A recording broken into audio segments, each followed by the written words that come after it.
Bienvenue à tous, je suis ravie de vous accueillir sur ce podcast qui a pour mission de mettre en avant des héros ordinaires. Les personnes que vous allez entendre ont décidé de se battre chaque instant dans un quotidien bouleversé par une maladie, un accident, un handicap ou une épreuve qui a chamboulé leur vie. Je m'appelle Pauline, je suis sensible depuis toujours aux histoires et parcours de vie atypiques et j'ai décidé qu'il était temps de mettre à profit mon accent chantant pour faire ce que j'aime le plus au monde. Partager et échanger avec des personnes remarquables et inspirantes. J'espère que ces témoignages vous aideront à mieux vivre vos petits et grands pépins. Aujourd'hui, j'ai l'immense honneur de vous proposer ma conversation avec Jonathan Hiverna. Un athlète de haut niveau au grand cœur puisqu'il est capitaine de l'équipe de France de rugby fauteuil et qu'il a accepté de répondre à toutes mes questions à quelques mois des Jeux paralympiques de Paris 2024. Lors de notre conversation, nous avons brièvement évoqué la maladie de Charcot-Marie-Tooth qui a contraint Jonathan à se déplacer en fauteuil roulant dès le plus jeune âge, puis nous avons parlé de rugby fauteuil, de son quotidien en tant qu'athlète de haut niveau, du mouvement parasportif en France et de sa préparation pour les Jeux paralympiques de Paris 2024. Un témoignage fort et généreux et porteur d'espoir pour nombre d'entre nous. Restez attentifs jusqu'au bout pour écouter le petit bêtisier que j'ai glissé à la fin de l'épisode. Mais je n'en dis pas plus, je vous laisse découvrir ma conversation avec Jonathan Hiverna. Bonjour Jonathan Hiverna, je suis vraiment ravie de vous rencontrer. Merci d'avoir accepté mon invitation sur Pépin Podcast. Pour commencer, je vais tenter de résumer votre parcours en moins d'1 minute. Alors vous allez me dire si je commets des erreurs, n'hésitez pas à m'interrompre.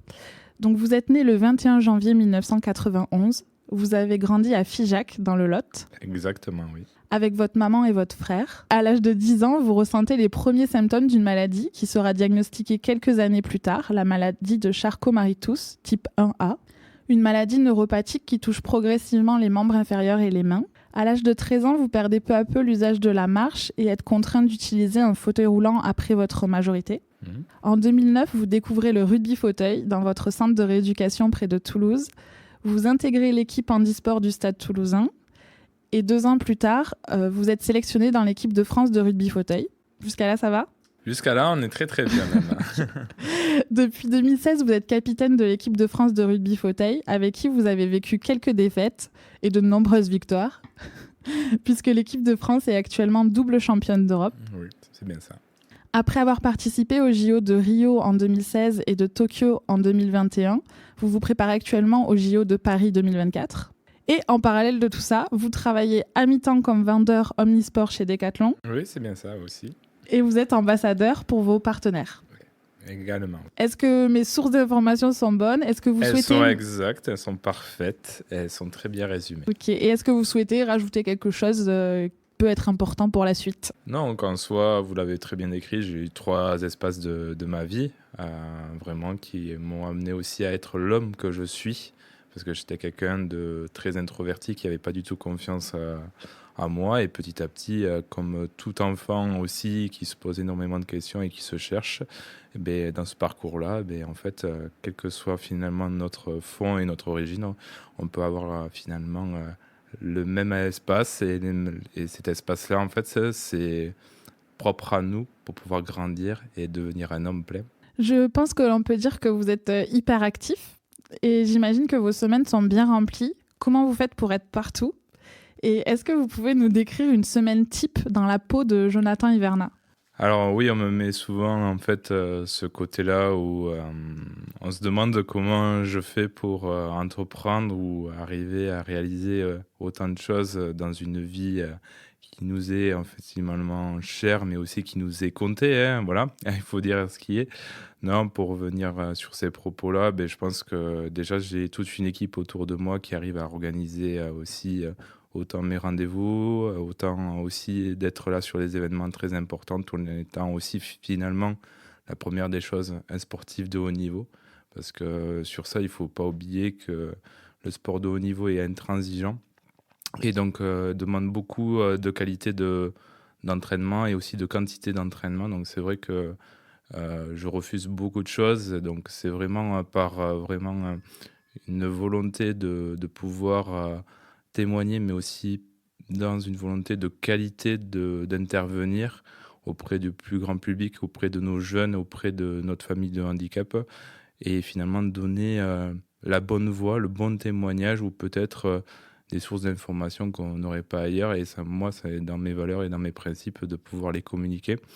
Donc aujourd'hui, une semaine type, c'est 16 heures à 20 heures d'entraînement par semaine pour Jonathan Hiverna.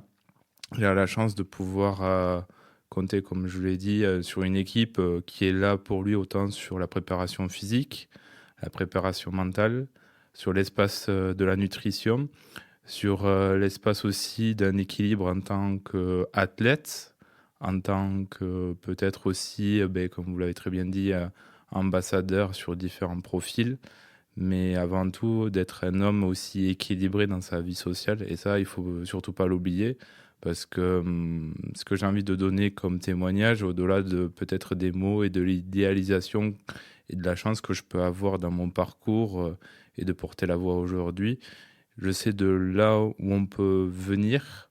J'ai vraiment vécu dans un milieu très très modeste du coup. Vous l'avez très bien décrit avec mon frère et notre maman qui nous a évolué avec le plus simple des revenus universels qui existent en France.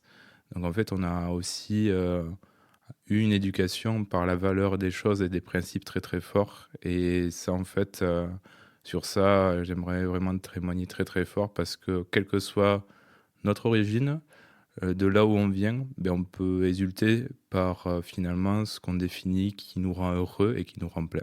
Afin d'encore mieux vous connaître, j'ai préparé quelques questions brise-glace. Est-ce que vous pouvez me donner un chiffre entre 1 et 5 ? Je repose ma question. Non, je n'étais pas prêt, mais ok, je réfléchis, il n'y a pas de souci. Ok. Alors, la question 1, c'est si vous pouviez choisir 2 personnalités pour aller au restaurant, qui choisiriez-vous ? 2 personnalités connues, du coup ? Oui, et après, souvent, on me demande vivant ou mort.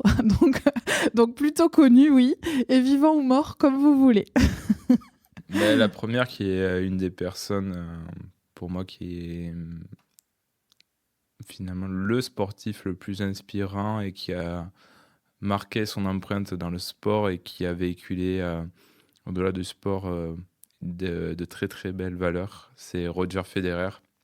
J'aimerais, du moins un temps avec lui, pourquoi pas aller au resto avec lui, parce qu'il a toujours aussi défendu des valeurs et des principes, et dont finalement notre mouvement aussi, des personnes en situation de handicap. Donc c'est vrai qu'en soi, ça m'a toujours marqué, mais aussi par son aisance et sa force déconcertante de maîtrise en fait, de fond de jeu, qui laissait paraître que tout était facile pour lui, mais finalement...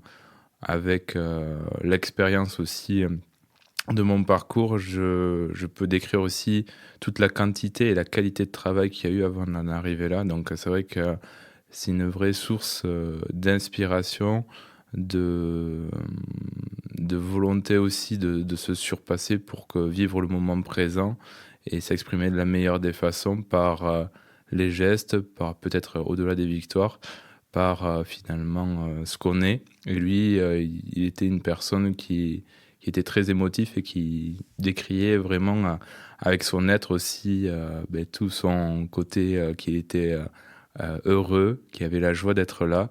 Et au-delà des victoires, savoir bien célébrer ça et partager ça. Et je pense que c'est le principe du sport, c'est de créer des émotions et de les partager avec le plus grand nombre.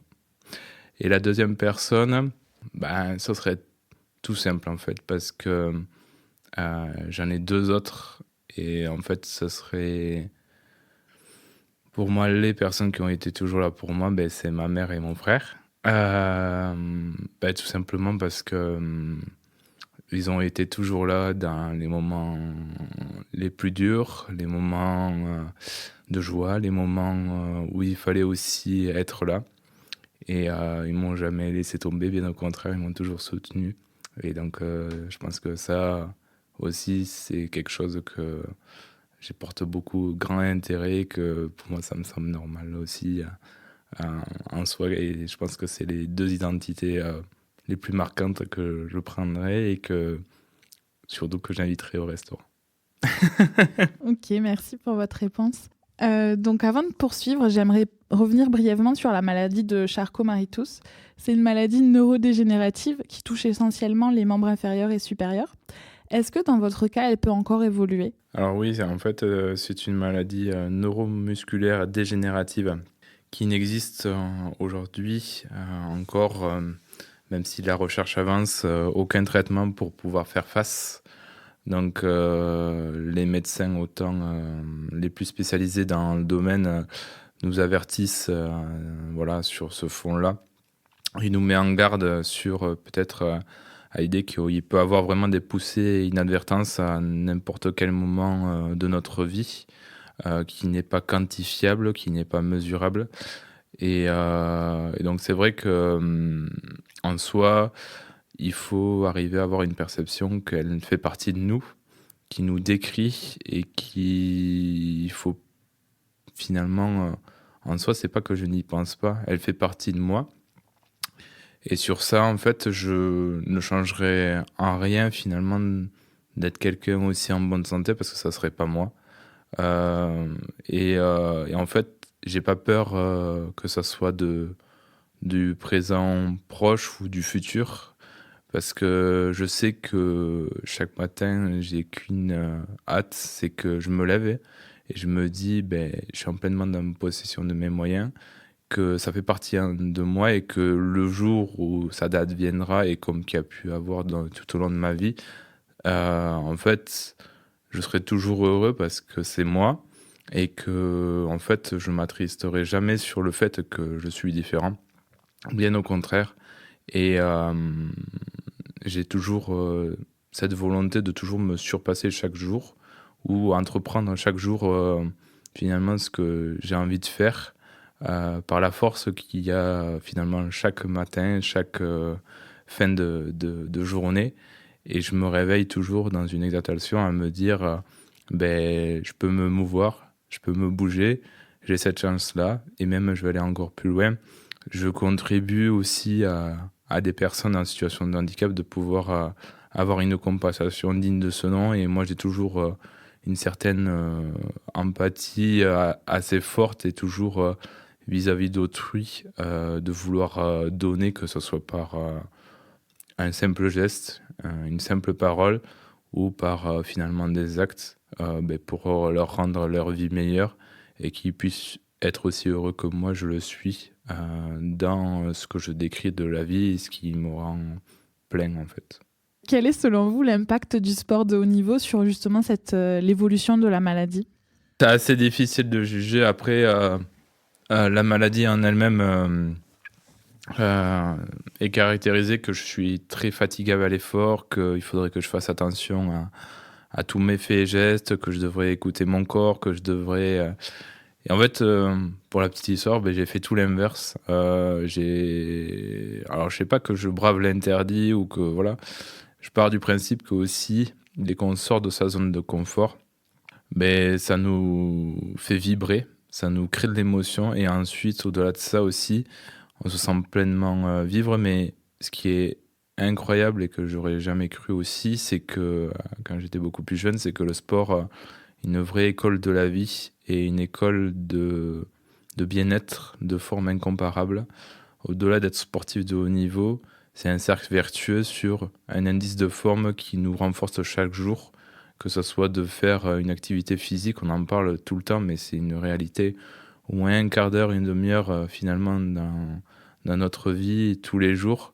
Ça ne peut que nous aider à enlever cette sédentarité, de subir aussi les faits et gestes du quotidien et finalement même à arriver à s'apercevoir qu'on est capable, par la persévérance et la force des choses, qu'on peut réaliser des petites victoires, voire de très grandes victoires ou réaliser de très grands rêves aussi. Et en fait, c'est vrai que si on doit vraiment me définir, ça serait pas en soi un exemple parce que j'ai entaché tous les principes de la maladie et entaillé tous les principes où les médecins qui m'ont dit de faire attention. J'ai toujours allé au-delà de mes limites, presque à perdre connaissance, à être vraiment à la limite de la rupture physiologique de mon corps physiquement et tout. Mais je sais pourquoi je le faisais, parce que le lendemain, j'avais une certaine chose qui venait, c'est que je sentais que mon corps aussi se transformait, se bougeait, et que chaque jour, en fait, je pouvais réaliser encore un peu plus loin les choses, ou mieux, ou en bonne et due forme, tout simplement, d'être en capacité d'être de pleine d'énergie tout au long de la journée, qui n'était pas le cas avant. Donc c'est vrai que c'est des petites victoires qui se sont finalement accumulées et qui sont devenues tout un gros bagage qui fait que on peut prétendre à des rêves les plus inaccessibles possibles dans finalement une forme qui laissait paraître qu'aucune personne ne croyait en vous. Mais pourtant, je pense que c'est à la portée de tous de pouvoir réaliser de très très belles choses, je pense, quelle que soit notre forme, notre fond, notre finalement vérité, c'est arriver à décrire quelque chose qu'on est en capacité de, quelle que soit finalement notre différence. Si vous voulez bien, on va revenir un petit peu au rugby fauteuil. Je connais ce sport depuis vraiment pas longtemps. J'ai été invitée à l'Adapta Cup, c'est comme ça que je vous ai rencontré. Est-ce que vous pouvez nous expliquer les règles principales du rugby fauteuil, peut-être le nombre de joueurs, comment on marque des buts ou des essais? Alors c'est des essais en fait. Essais, ouais, okay. Voilà, on utilise quand même le terme. Le mot essai, ouais, en fait, qui est dérivé du mot try, du coup essai, du coup en anglais. Donc c'est un sport qui a été inventé dans les années 70 par des anciens hockeyeurs qui sont malheureusement à l'issue de ce match donc se sont blessés et qui sont devenus tétraplégiques. Ils ont voulu retrouver en fait les sensations du hockey qu'ils avaient, donc la science du contact, le côté aussi de faire partie d'un sport collectif avec l'esprit d'équipe, la convivialité, le partage. Et c'est vrai que en soi, la première appellation avant que ça devienne rugby fauteuil, c'était murder ball, donc la balle meurtrière. Donc ça avait vraiment tout son sens parce que c'est un sport donc qui se joue en l'intérieur, 4 contre 4, sur un terrain de basket, en étant du coup le but de marquer dans un but adverse délimité par 2 plots, espacés de 8 mètres normalement, en franchissant cette ligne d'un but avec le fauteuil en possession du ballon. Tout contact fauteuil est autorisé. Par contre, les contacts physiques sont sanctionnés par une prison. L'ensemble des règles qui sont régies... Les contacts physiques sont sanctionnés par quoi ? Du coup, une prison. C'est-à-dire, vous êtes... En fait, il y a un arbitre qui va vraiment... deux arbitres vont être là pour, bien sûr, faire respecter les règles du coup que comporte le rugby fauteuil. Et en fait, dans ces règles-là, tout contact fauteuil est autorisé à la vitesse que vous souhaitez, avec ou sans ballon. Même par derrière ? Même par derrière. Alors, c'est sanctionné à une certaine... il y a certaines subtilités et particularités par rapport au rugby fauteuil. On évite de cogner un adversaire, du coup, surtout sur l'arrière du fauteuil, parce que avec beaucoup de vitesse et surtout à haut niveau, ça peut être un fait très dangereux où le fauteuil va se mettre à la verticale et donc on peut tomber à même la tête derrière contre le sol. Donc ça peut être assez dangereux. Mais en fait, c'est sanctionné aussi par ces arbitres-là, comme s'ils sifflaient finalement une faute. Et donc, c'est sanctionné chez nous par 1 minute de prison, comme au hockey. Donc, pour revenir sur les règles du rugby fauteuil, il faut que vous ayez à l'idée que en fait, toutes les règles ont été pensées pour ces personnes-là, qui sont atteintes des 4 membres, en fait. Et de ce fait, ils ont voulu prendre plusieurs règles de différents univers sportifs. Donc c'est le seul sport qui existe, qui n'est pas source d'inspiration d'un sport existant, mais qui est un sport qui va s'adapter à la typologie de handicap de ces personnes-là. C'est le seul sport co qui existe pour eux. Donc en fait, on va prendre par exemple un ballon de volley. Pourquoi ? Parce que le ballon de volley, c'est le ballon le plus léger, le plus appréhendable, quelle que soit la forme finalement qui soit, de forme de tétraplégique, mais aussi assimilée, pour pouvoir s'exprimer sur le terrain. Pour revenir à ces règles-là, donc ils ont pris des règles de basket, de football américain, de rugby et de hockey, et ils ont mélangé tout ça, et en fait, dans un seul et même but, qu'ils retrouvent ces sensations de contact, de convivialité, de partage, et surtout, en fait, il y a une nature incroyable dans ce sport. C'est un sport unique, spectaculaire, qui demande engagement total, qui demande aussi finalement cohésion d'équipe incomparable, que ce soit par les individus, mais aussi par les typologies du handicap. Et c'est ça qui est vraiment très intéressant quand on commence à s'y connaître. Et finalement aussi, une dernière chose, on reste des guerriers. Donc il y a un réellement dépassement de soi et vraiment un enjeu incomparable dès qu'on commence à faire de la compétition, voire du haut niveau. Mais le dernier message que aussi j'ai envie de dire et de donner aussi, c'est quelle que soit finalement notre forme, c'est un moyen d'expression incomparable qui casse aussi beaucoup de fond de notre famille et qui donne aussi toute une autre approche finalement du sport et du sport, du parasport qu'on connaît aussi. On sent la passion. Oui. Et du coup, pour avoir vu quelques matchs, je trouve que ça ressemble... Déjà, il y a beaucoup de stratégie aussi. Et ça ressemble beaucoup aux autotamponneuses, je trouve. Alors bon, je sais pas si tout le monde va réussir à voir l'image, mais... tout le monde a beaucoup cette image-là qui revient, ouais, qu'on a l'impression que avec un matériel finalement qui roule et qui se rentre littéralement dedans, ça nous fait penser à ce fond-là. Mais je vous invite vraiment déjà à venir voir, mais surtout à vous essayer pour voir la complexité vraiment, finalement que ça reste un sport de contact comme vous le connaissez, au-delà de l'aspect qui est très très différent par les règles, et beaucoup de personnes diront que c'est pas aussi sur le fond peut-être du rugby fauteuil, donc l'appellation rugby, mais je vous assure qu'il y a beaucoup de points communs et dont la science du contact qui reste hors norme et même à plus haut niveau, on se rate pas et c'est très intense et c'est assez violent. Ouais. Oui, j'ai vu ça. Pour continuer avec le rugby fauteuil, j'ai remarqué que, comme vous l'avez dit, dans l'équipe, tout le monde n'a pas le même handicap. Est-ce que vous pouvez nous expliquer comment ça fonctionne pour constituer les équipes pour qu'il y ait des matchs plus ou moins équitables, même si c'est peut-être discutable, je ne sais pas. En fait, ce qui est mis en place comme tout mouvement parasportif, il y a un principe qui est régi aussi, c'est d'être vous l'avez très bien dit, dans l'espace d'équité des chances d'un point de vue des capacités fonctionnelles entre les athlètes, donc les catégoriser. Et pour ça, en fait, il y a une graduation qui est faite au rugby fauteuil qui va de 0,5 points jusqu'à 3,5 points, qui quantifie finalement aussi et représente vraiment les capacités fonctionnelles de ces athlètes-là, sachant que cette graduation augmente de 0,5 en 0,5. Et dans cette échelle, vous imaginez que 0,5 points, c'est la personne la plus touchée au niveau de sa capacité fonctionnelle, donc il va avoir la plus grande finalement faisabilité de moins se mouvoir par rapport aux autres, et à l'inverse jusqu'à 3,5 points qui est la personne la moins touchée, qui va se mouvoir pleinement et qui va aller très très vite, qui va avoir beaucoup de capacités fonctionnelles. Au-delà de cette graduation-là aussi, il existe donc cette graduation-là, un régime 4 points. Et en fait, quand les évaluateurs donc, qui nous classifient autour finalement de notre capacité fonctionnelle nous classent 4 points, ça veut dire qu'on est inéligible. Ça veut dire qu'on a trop de capacités fonctionnelles pour pouvoir jouer à cette discipline. Il y a d'autres disciplines qui existent du coup, mais qui est vraiment pour préserver, protéger les personnes qui peuvent y jouer et respecter cette équité des chances du coup fonctionnelles entre les athlètes. Pour revenir donc aux règles, il faut que vous imaginez, donc c'est un sport qui, donc, je le rappelle, qui se joue 4 contre 4. Et les cotations vont s'additionner par le nombre donc, de participants au nombre de 4 et doit former 8 points au total de classification sur l'ensemble de l'équipe. Pas moins, pas plus. Alors vous pouvez avoir moins, mais c'est du coup enlever des chances de capacité.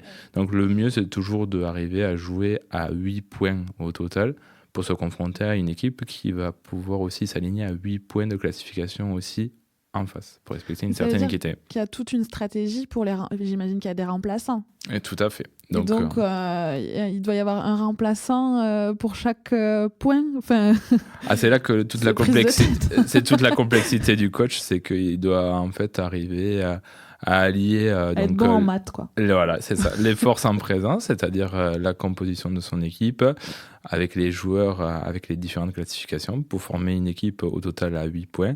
Arriver aussi à switcher ou à s'adapter en fonction des différents profils, autant sur l'aspect de la performance, mais aussi par les attributs et les différences autour de la notion du handicap, pour mener à bien finalement cette équipe face à l'équipe qui se présente. Donc vous l'avez très bien décrit, c'est que donc il y a 4 joueurs sur le terrain et 8 remplaçants au maximum qu'on peut avoir aussi sur le banc.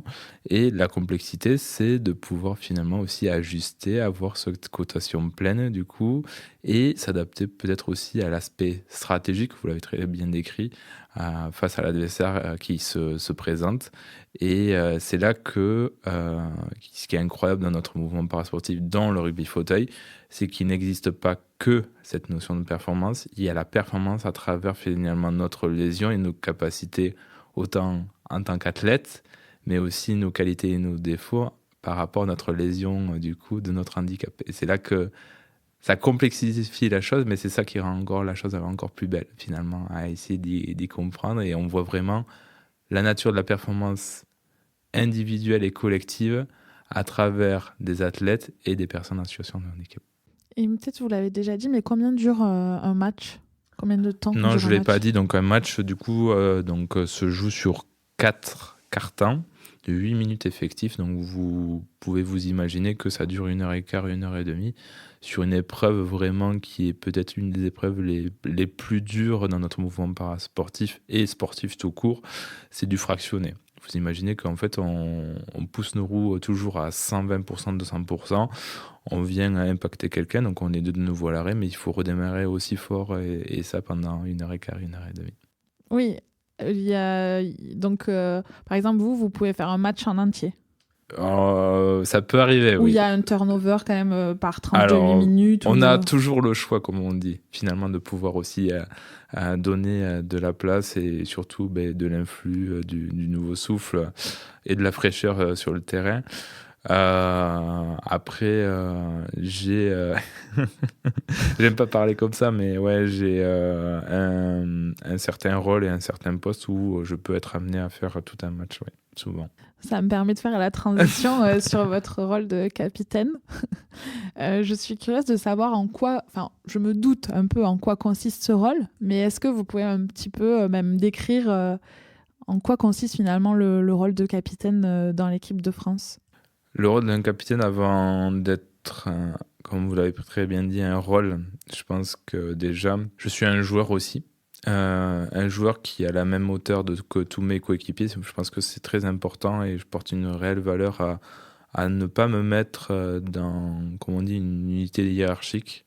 Pour moi, je mets tout le monde sur le même piédestal. Parce que avant d'être finalement, moi j'appelle ça le gardien, ou finalement peut-être la personne qui donne la voix sur plusieurs différents sujets, j'étais joueur et sur ça en fait c'est les joueurs qui m'ont choisi avant tout pour être finalement un des représentants et un des intermédiaires vis-à-vis du staff technique, de plusieurs choses aussi, et c'est là qu'ils accordent toute leur confiance. C'est que en dehors du terrain et sur le terrain, je vais avoir, que ce soit par les faits, les gestes, les actes, la voix, toujours quelque chose qui vont leur apporter, leur dédramatiser peut-être un moment décisif ou les déstresser sur un enjeu qui est peut-être un des plus grands qui va arriver aussi, ou d'autres événements, des tournois où on nous demande d'être là et d'être finalement fort et performant. Et en fait, moi, j'ai juste une capacité, c'est que je suis un homme avec un énorme cœur qui extériorise énormément, qui donne une rage de vaincre hors norme, qui jamais dans cette notion d'acquis, qui va toujours peut-être surentraîner, surtravailler.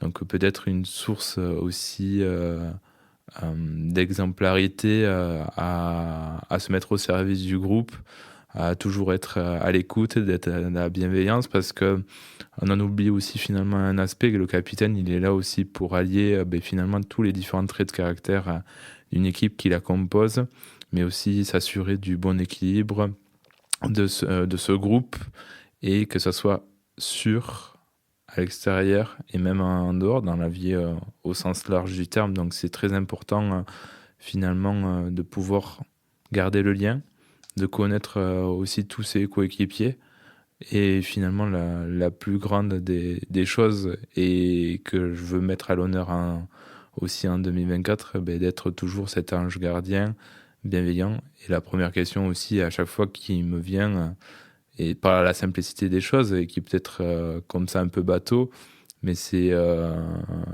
tu as passé un bon moment, comment tu vas, et prendre des nouvelles. Et finalement, prendre, que ce soit le côté physiologique ou aussi dans cette dimension d'entraînement qui nous pousse à être des sportifs de haut niveau, de savoir que pour lui tout va bien et que lui aussi il est heureux, il prend énormément de plaisir à ce qu'il fait, tout en respectant aussi un cadre. On est des sportifs de haut niveau qui prétend à la sélection. Donc jamais en fait il y a quelqu'un qui doit être plus haut que l'autre, ou un cadre qui doit se dire en fait moi j'ai ma place. Bien au contraire, il y a une certaine notion de concurrence et de performance qui est tout à fait respectée et respectable pour prétendre à la sélection. Et je pense que ça c'est super important de toujours le remettre, et moi en tout cas je le remets au cœur du jeu, que rien n'est finalement acquis, rien n'est fait.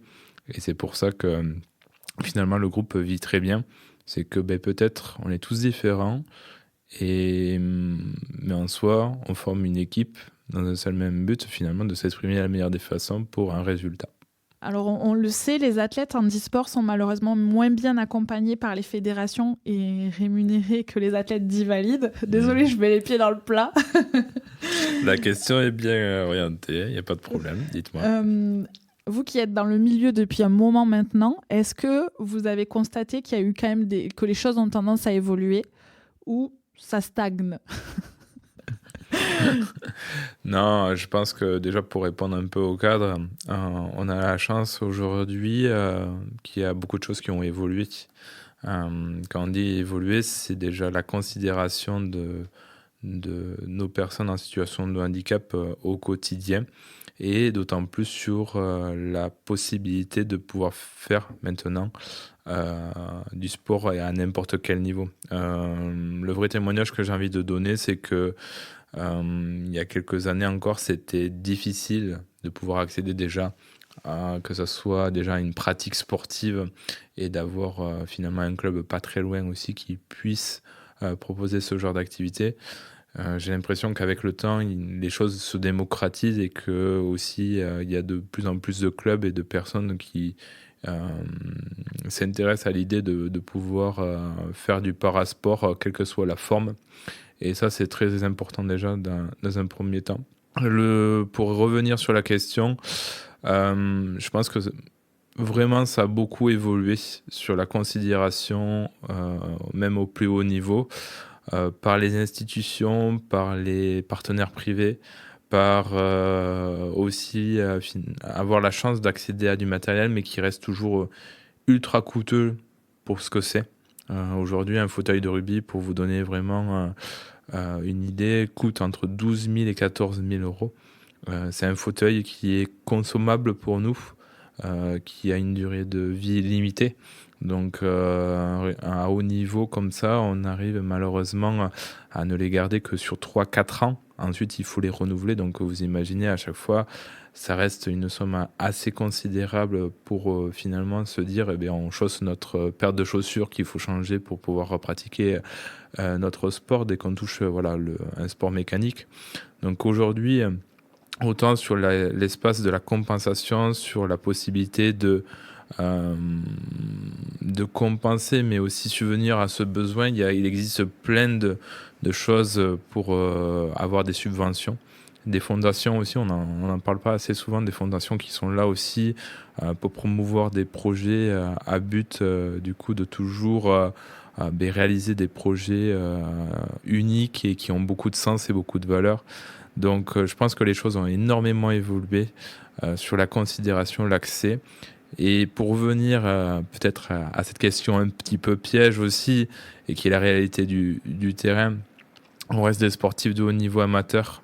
Donc j'ai envie de dire que la plupart, autant des sportifs de haut niveau aussi, olympiques et dans notre mouvement paralympique, sont aussi là dans une source de prétendre à, que des fois ils serrent les dents, vraiment, c'est le cas de le dire, pour prétendre à la sélection. Donc il y en a plein, et je ne vais pas parler au nom d'eux, ils sont en dessous du seuil de pauvreté pour pouvoir prétendre à ça. Donc ils ont peut-être un des plus minima de revenus, entre 400 et 800 euros par mois, mais ils savent pourquoi ils le font. Mais en soi, je pense que il ne faut pas dédramatiser le fonds parasportif. On a beaucoup de chance aussi de pouvoir avoir accès à beaucoup de choses, mais les choses vont évoluer, mais c'est pas notre métier. C'est pas notre métier pour le plus grand nombre. Moi, pour revenir sur ma personne, j'ai cette chance-là depuis avril, que c'est entre guillemets devenu mon métier par des partenaires privés qui me sponsorisent à titre individuel. Donc moi, cette chance-là, je la prends pleinement.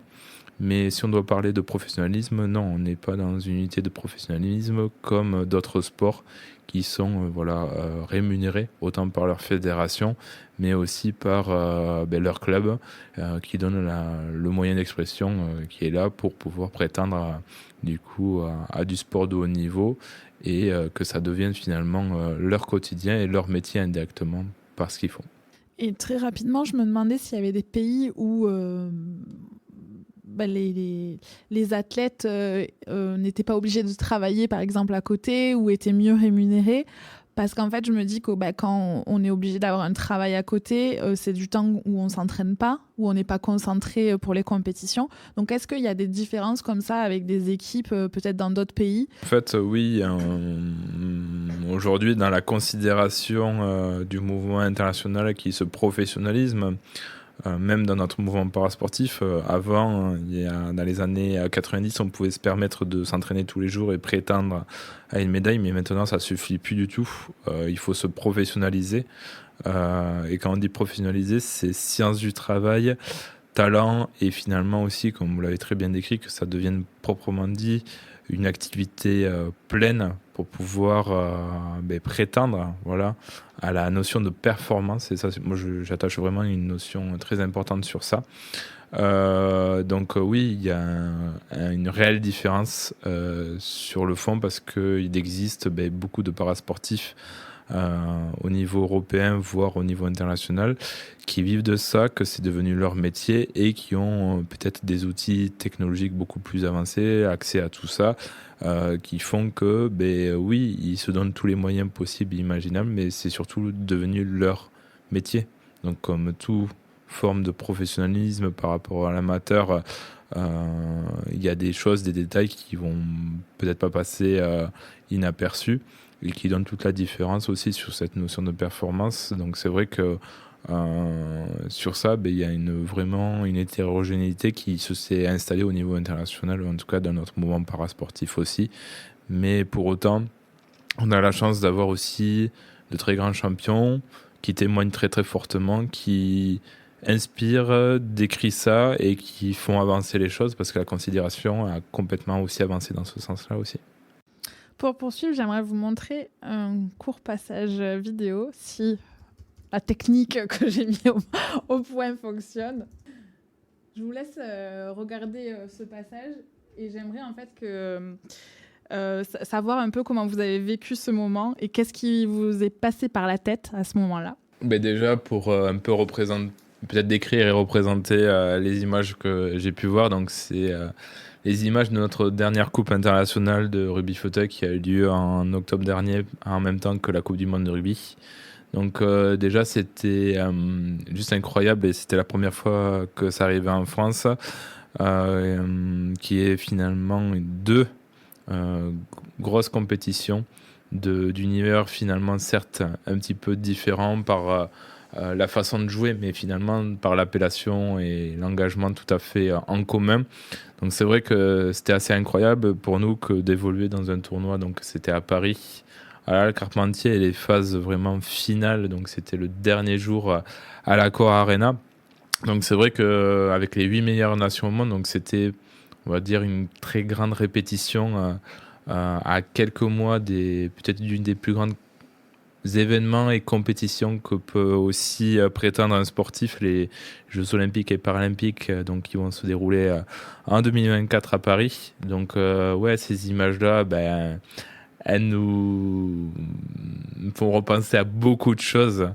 La première, ça reste aussi historique. On arrivait avec un titre de favori de la zone euro, en étant doublement donc, champion d'Europe en titre. Donc c'était la première fois aussi qu'on se reconfrontait au top mondial.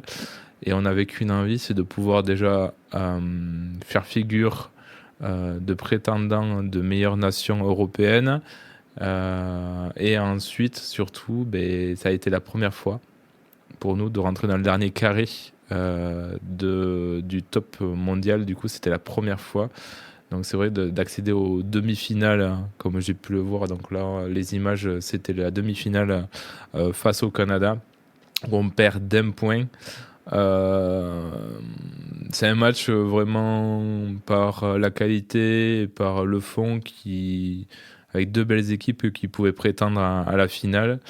Bien sûr déçu quand on est sportif de haut niveau, on cherche toujours des victoires ou la gagne, et donc les petits détails qui font qu'on devient une très grande équipe. Mais en tout cas, ça a été un moment aussi hors du temps qui a été vraiment incomparable. Et c'est vrai que les autres images donc, qui étaient face au Japon, qui a été finalement assez dur pour nous parce que c'était un match. C'était aussi d'1 point, si je me trompe pas. Ouais, c'était un match où on pensait on le maîtrisait à 1 minute 30 de la fin, où on avait 3 donc, essais de différence. Et on s'est fait vraiment rattraper par des Japonais qui n'ont rien lâché, qui ont toujours cru aussi à aller chercher cette victoire de ce match et prétendre donc à cette médaille de bronze. Et c'est vrai que ça a été très très fort en soi, parce qu'on fait du sport pour partager des choses, et c'était aussi un moment hors du temps de pouvoir partager avec nos familles, nos amis et tout ça, et de sentir aussi qu'on avait un élan supplémentaire, voilà, avec finalement des hommes, des femmes qui nous poussaient à aller au-delà de ce qu'on était capable de faire et de s'exprimer de la meilleure des façons. Donc j'ai envie de dire que, bien sûr, peut-être déçu sur le format, mais c'est la première fois qu'on rentre dans ce dernier carré. Il faut que vous sachiez que ces équipes-là sont professionnelles aussi, qu'on est dans un mouvement parasportif amateur pour notre part.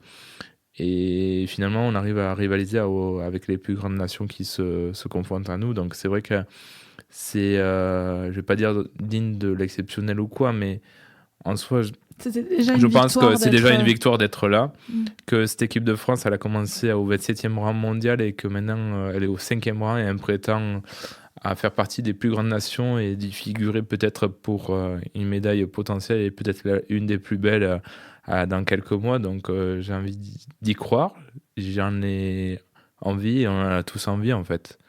Et ce sera un moment rattaché, unique, qu'on a tous dans notre tête, qu'on a envie de bien y figurer et de la meilleure des façons, quelle que soit finalement peut-être l'issue, mais de ne pas regretter d'avoir co-construit finalement ce projet, cette notion de travail pour prétendre, voilà, à des émotions qu'on ne peut pas décrire, et que peut-être comme ça, qui dans un coin de notre tête, mais avant tout, il faut d'abord faire et réaliser.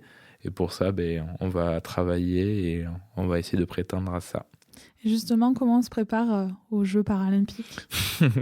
Ça, c'est la vraie question à chaque fois. Comment on se prépare aux Jeux paralympiques ? Comme toute compétition, il faut savoir l'aborder par le plus grand intérêt et la plus grande exigence que ça peut comporter.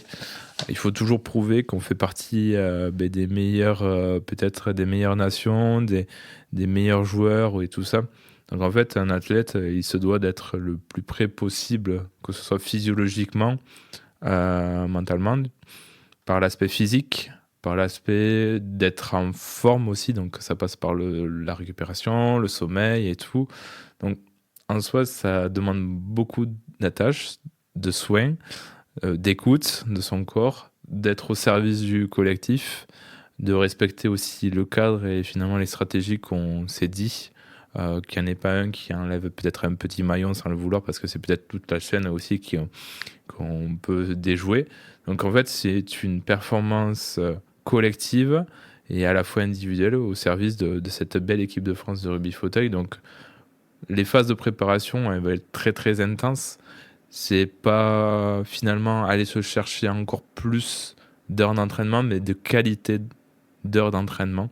C'est s'entraîner très dur, très intensément, tout en alliant une chose, c'est éviter la blessure, pouvoir se prendre en charge et écouter son corps, et être bon au bon moment. Parce qu'on dit souvent, les plus grands champions, en fait, ce sont peut-être des fois les plus inattendus.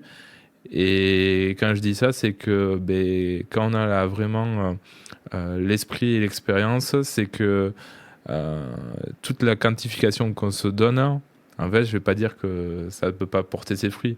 Mais par contre, c'est qu'il faut vraiment se donner tous les moyens pour être au pic de forme au bon moment. Et c'est peut-être les personnes les plus inattendues et les plus exigeantes et qui s'organisent le plus, qui vont se donner les moyens en fait, de pouvoir performer le jour J ou sur la période du coup, qui vont être sur la compétition. Enfin, il y a aussi quand même un petit peu le facteur chance. Quand on voit que les matchs Bien se sûr. terminent à un point près et que oui, tout peut s'inverser. Comme tout sport aussi en soi, ça reste aussi un jeu. Donc il faut savoir provoquer la chance, il faut savoir avoir aussi peut-être une physionomie de match ou provoquer les choses pour peut-être prétendre en tout cas à la victoire, oui. Merci, on arrive déjà aux Déjà questions. D'accord. Aux questions de la fin, j'en aurai encore plein, mais bon, on va essayer de rester dans le cadre. Donc les questions de la fin, c'est tout le temps les mêmes que je pose à tous mes invités qui participent au podcast. Ma première question, c'est est-ce que vous avez un livre, un podcast, un film ou une musique dont vous avez envie de nous parler ? Ouais, la musique, en fait, je mélange avant mes matchs beaucoup à la fois quelque chose qui va pouvoir, après, c'est un peu des petits outils ou des choses que j'ai envie de vous donner. Donc la musique, quand on dit qu'on a aussi une routine et tout, c'est vraiment vrai. Dans un espace où on a besoin de enlever cette source de stress et de l'enjeu, c'est super important de se remémorer finalement les faits et gestes du quotidien aux entraînements. Donc on va voir les faits et gestes comme toujours commencer comme ci, comme ça. Et moi aussi, j'ai une petite routine que j'ai installée, c'est écouter de la musique du coup. Donc à la fois de la musique qui va être des chansons assez connues mais assez calmes dans le fond. Donc plutôt du Jodassin, des choses vraiment très posées et tout, qui vont avoir un fond assez particulier, jusqu'à écouter du hard rock metal, pour me dynamiser vraiment et me mettre vraiment dans toute une autre sphère et une volonté de rage, finalement de guerrier à plus en pouvoir. Donc c'est vrai que c'est des choses finalement qui nous inspirent pleinement avant nos matchs et qui nous conditionnent. C'est tout le temps la même playlist du coup ? Non, ça change souvent. Mais en fait, j'ai pas envie d'installer pleinement qu'une seule et même routine en écoutant que les mêmes musiques. C'est en fonction des humeurs, en fonction de pas mal de choses, ou finalement comment l'année s'est passée aussi, avec certaines choses. Mais il y a des musiques qui restent, bien sûr, ouais. Il y a des choses qu'on n'enlève pas. En termes de films, malheureusement, avant, c'était le cas, je regardais beaucoup. Maintenant, beaucoup moins, parce que je suis très engagé et tout. Donc, c'est vrai que ma culture cinématographique a considérablement chuté. Je suis toujours amateur de films d'action, de science-fiction, des choses comme ça. J'adore ça. Et après, même pas les séries, ouais, pour le coup. C'est quelque chose aussi pareil où j'ai toujours préféré plus finalement aller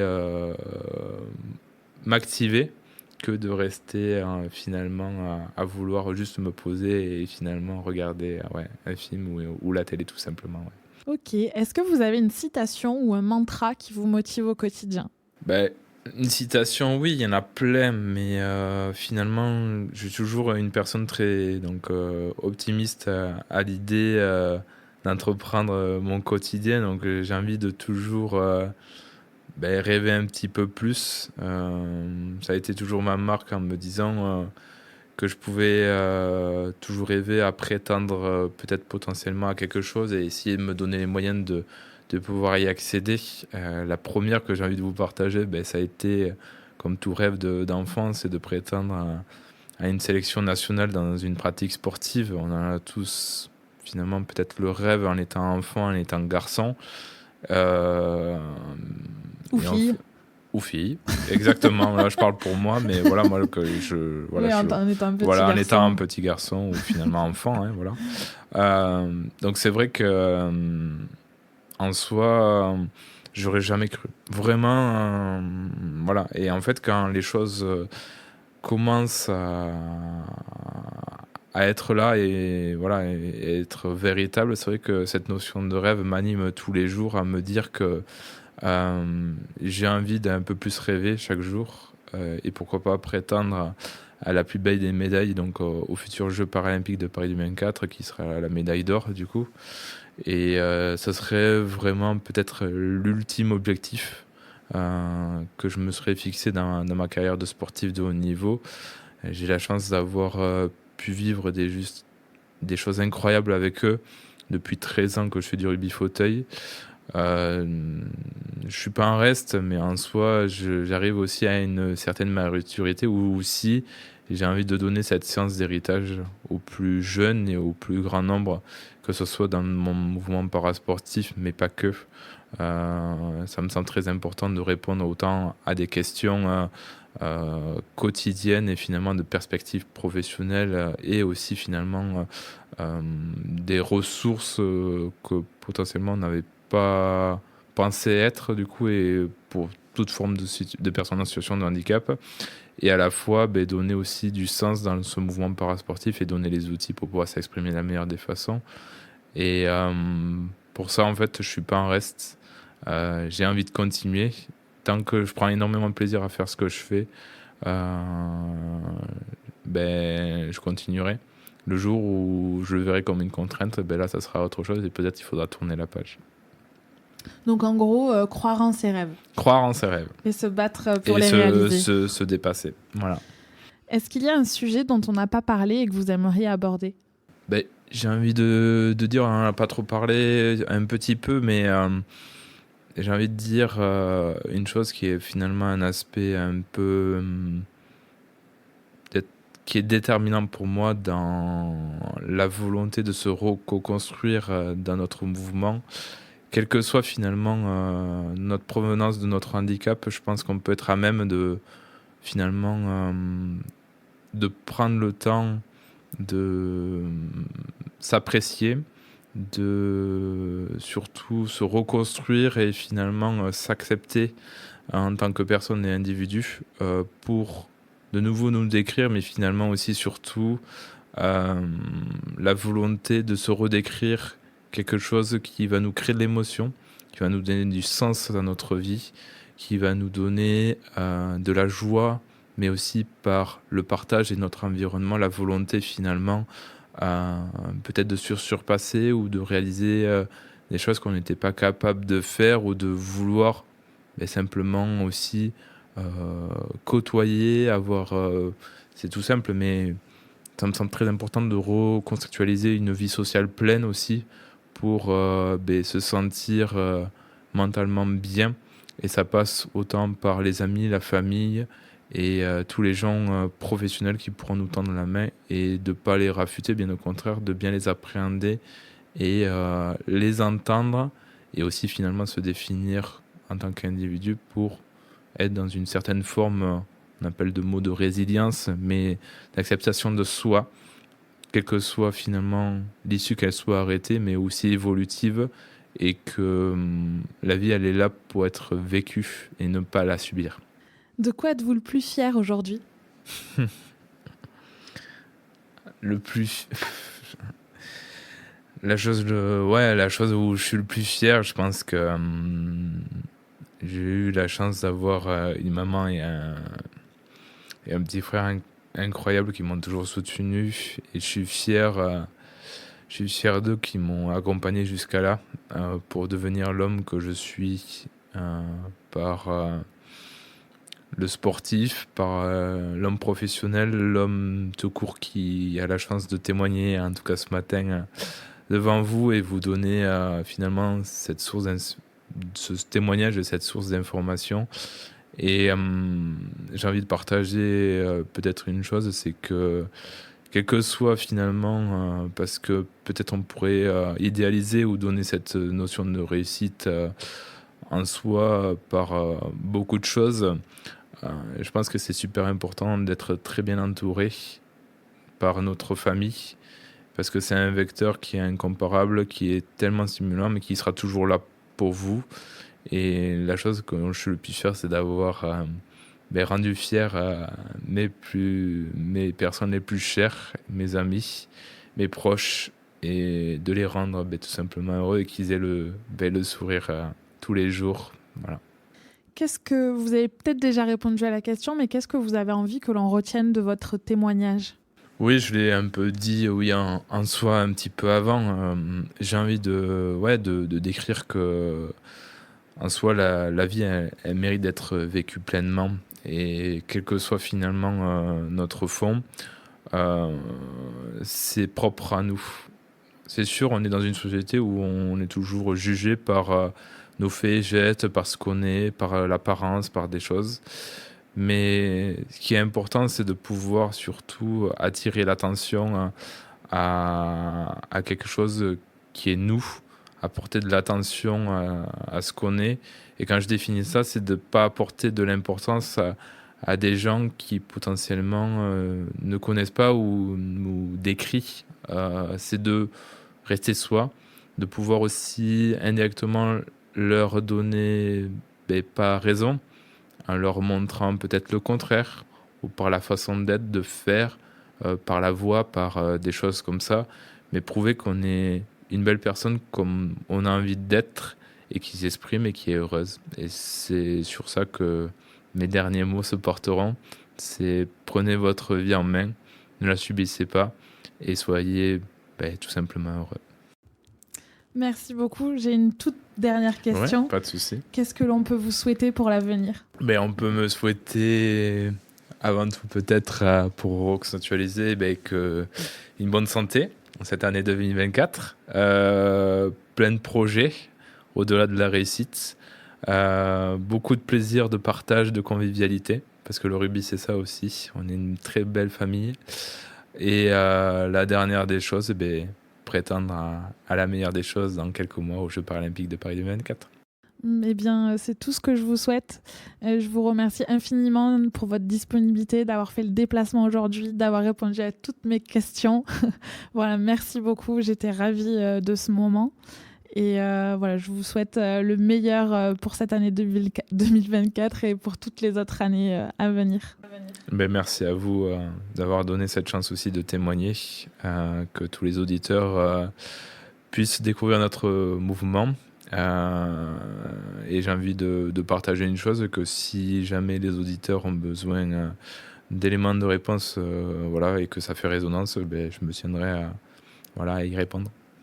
Merci beaucoup. Je mettrai dans les notes de l'épisode soit les coordonnées que vous me donnez, soit ce qui peut être intéressant aussi. J'imagine que vous avez un compte Instagram pour l'équipe, pour qu'on puisse vous suivre. Bien sûr, alors vous pourrez compter sur plusieurs plateformes, en tout cas sur les réseaux sociaux. Vous pourrez nous retrouver avec France Rugby Fauteuil, autant sur Facebook que sur Instagram et sur les différents supports. Et après, vous pourrez me retrouver aussi. Voilà. Merci beaucoup et allez prendre vos billets pour les JO de Paris, il faut. Les Jeux paralympiques. Vous ne serez pas déçus. Voilà. Merci beaucoup. Et voilà, cet épisode est terminé. Merci à Jonathan Hiverna pour sa confiance et merci à vous pour votre écoute. N'hésitez pas à aller voir les notes de l'épisode pour en savoir plus sur l'équipe de France de rugby fauteuil ou pour contacter Jonathan. Une dernière chose, si vous avez aimé cet épisode et que vous souhaitez me soutenir, n'hésitez pas à laisser un avis sur Apple Podcast ou Spotify ou à en parler autour de vous. Cela m'aidera beaucoup à faire connaître Pépin Podcast. Merci et à très vite pour un prochain épisode. Avant de poursuivre, j'aimerais déjà vous laisser manger la mandarine et ne pas poser de questions maintenant. Mais pas de problème. Vous avez la bouche pleine. Il y a toujours une pause. Désolée pour tout à l'heure, j'ai pas fait gaffe, hyper concentrée. Il y a toujours une petite pause, donc je me permets de faire une petite mandarine. Ouais, c'est bon, vous pouvez y aller parce que la question est un peu longue. Il n'y a pas de problème.